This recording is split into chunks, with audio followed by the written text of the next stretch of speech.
आरती की शादी को 15 दिन हो चुके। शादी के बाद वह पहली बार राम रसायन आई है। उसके स्वागत में उत्सुक है राम रसायन का कोना कोना। संध्या सपरिवार 1 सप्ताह पहले ही विदा हो गई थी। पूजा के बच्चे अपने पापा के साथ घर लौट गए हैं। बस पूजा रुक गई है कुछ दिन के लिए। नमन तो सबसे पहले ही चला गया था। नौकरी का पहला ही साल है ना, प्राइवेट कंपनी है, बहुत कुछ समझना है, सीखना है, तभी प्रगति की राह खुल सकती है। राम रसायन में आरती को मम्मी पापा और पूजा दी के अलावा कोई नहीं दिखा, तो उसने पूछा, हीरा नीलम कहाँ है मम्मी? सुमित्रा जी ने विस्तार से गोदान और गोदान वाले के बारे में बताया। पूजा ने कहा, हम लोग सोच रहे थे तुम लोग कल आओगे। आरती ने कहा। उदित बोले, रात को निकल लेते हैं, कल रात को लौट आएंगे, परसों कॉलेज ज्वाइन करना है। आज आने से रात भी तो मिल गई गप्पों के लिए। सुमित्रा जी रसोई की ओर जाने लगी तो आरती ने टोका, मम्मी हम खाना खाकर आए हैं। उदित के यहाँ रात का खाना 8 से 8:30 के बीच हो जाता है, आज 7:45 पर ही हो गया। सुमित्रा जी असमंजस में बोली, खाना तो हमारा भी हो गया, लेकिन दामाद पहली बार घर आए हैं, कुछ तो करना चाहिए। आरती बोली, नीलम हीरा होते तो कुछ सोच भी लेते, तुम चिंता में न पड़ो, थोड़ी देर में कॉफी पी लेंगे। सुमित्रा जी का मन न माना, वे सीधे हॉल में चली गईं। वहाँ नए नए दामाद के साथ पंडित जी आत्मीय बातचीत में लगे हुए थे। सुमित्रा जी ने कहा, पहली बार आए तो खाना भी न खाएं, यह अच्छा नहीं लग रहा, थोड़ा हलवा बना दूं? अब तो आपको खाना खाए 2 घंटे हो चुके। उदित ने सुमित्रा जी को भी बातों में उलझा लिया। हलवे पर विचार करने के लिए कहकर वे दुनिया भर की बातें करते चले गए। उधर पूजा ने आरती को पूछा, तुम लोग कश्मीर से कब आए? आरती बोली, परसों रात घर पहुँचे थे। पूजा ने कहा, कल के दिन क्या क्या किया? आरती विस्तार से बताने लगी। उठे, फ्रेश हुए, फिर दोनों लोग किचन में गए। उदित ने ग्रीन टी के लिए पतीला चढ़ाया और मैंने दूध का पतीला चढ़ाया। उदित ने मटर छीले और मैंने आलू। मैंने जितनी देर में सब्जी रायता बनाए, उदित मुझे अखबार पढ़कर सुनाते रहे। अक्कू को उठाकर जब उदित नहलाते धुलाते रहे, इतने में मैंने उसका टिफिन और यूनिफॉर्म तैयार कर ली। फिर हमने साथ अक्कू को तैयार किया, नाश्ता कराया और स्कूल बस तक छोड़ने गए। इतने में मम्मी का पूजा पाठ हो गया था, तब हम सब ने नाश्ता किया। मेहरी आई तो मैं उससे घर साफ करवाने लगी। इतने में उदित ने धोने वाले बर्तन सिंक में इकट्ठा किए और रसोई की स्लैब साफ की। मेहरी बर्तन मांज कर चली गई। हम लोग बैठे बातें करते रहे। लंच के लिए निमंत्रण था एक जगह, इसलिए खूब समय था, तो हफ्ते भर के कपड़े तय किए। कॉलेज के लिए प्रेस वाले को फोन करके बुलाया, कपड़े दिए, फिर तैयार हुई। अक्कू आया तो उसे तैयार किया और दावत में गए। शाम की चाय भी वहीं से पीकर आए। घर लौटे तो बात की बात में उदित बोले, आज रात को ही निकल लेते हैं राम रसायन, कल रात लौट आएंगे। बस खाना बनाया हम दोनों ने मिलकर, खाया और इधर चले आए। सुमित्रा जी ने आकर कहा, हलवा बना रही हूँ। बड़ी मुश्किल से माने हैं उदित। पूजा बोली, हम कर लेते हैं ना, आप बैठो। पूजा और आरती रसोई की ओर जा ही रही थीं कि नीलम और हीरा गांव से आ गए। थोड़ी देर में ही नीलम पन्ना को सुलाकर आरती से मिलने चली आई। आरती ने कहा, तुम थोड़े दिन रह सकती थी मायके में, मम्मी ने कहा तो था। नीलम बोली, और उससे पहले तो आपने कहा था कि मम्मी पापा की खूब अच्छे से देखभाल करना।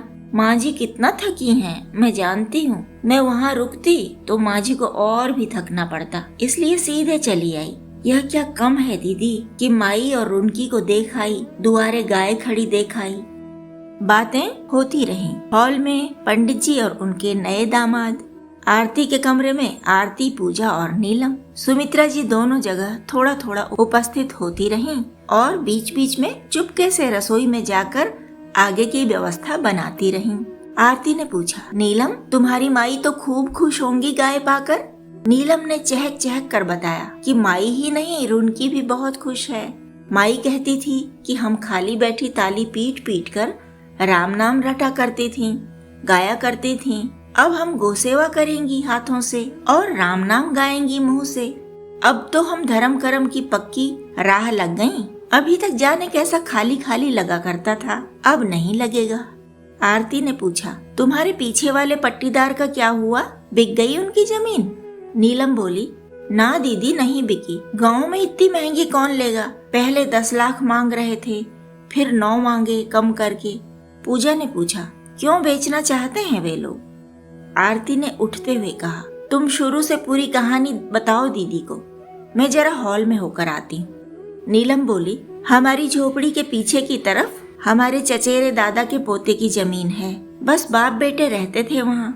बेटा चला गया था उदयपुर, एक हलवाई के यहाँ बर्तन मांजता था।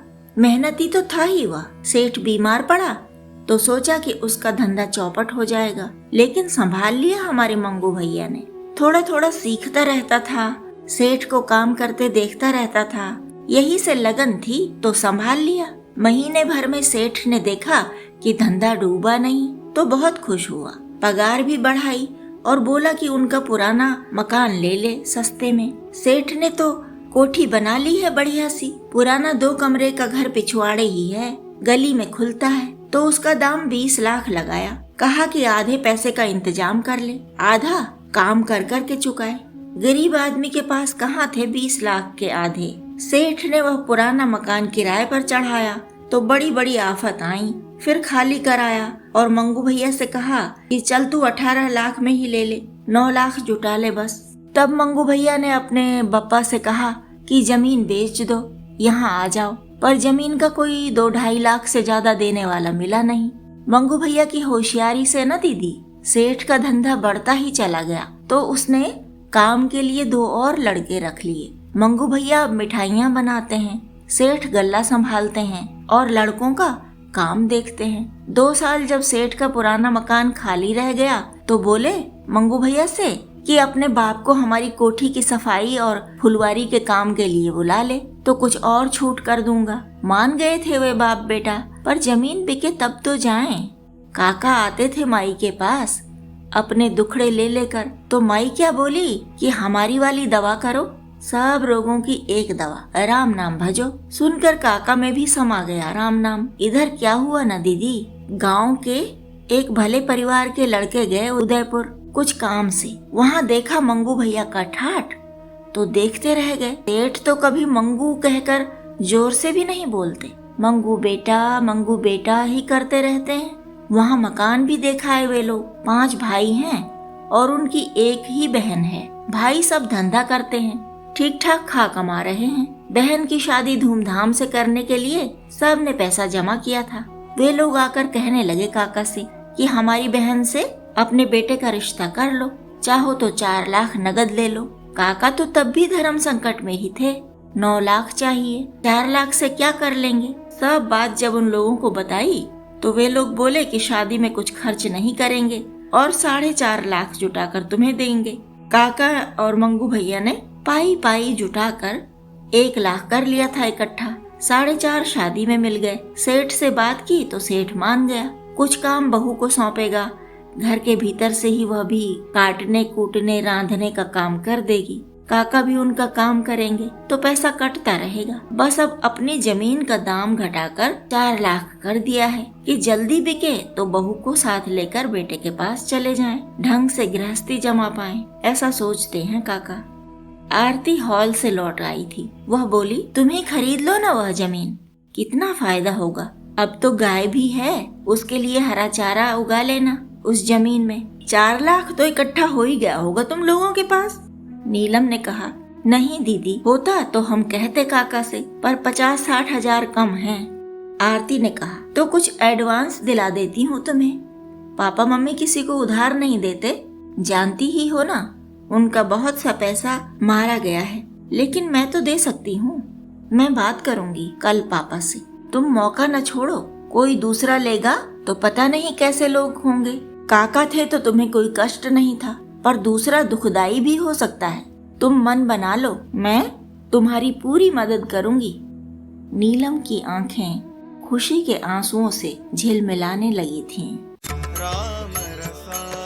कहानी पसंद आई हो तो लाइक करें, सब्सक्राइब करें और दोस्तों के साथ शेयर करें। और हाँ, कमेंट करना और नोटिफिकेशन बेल दबाना ना भूलें।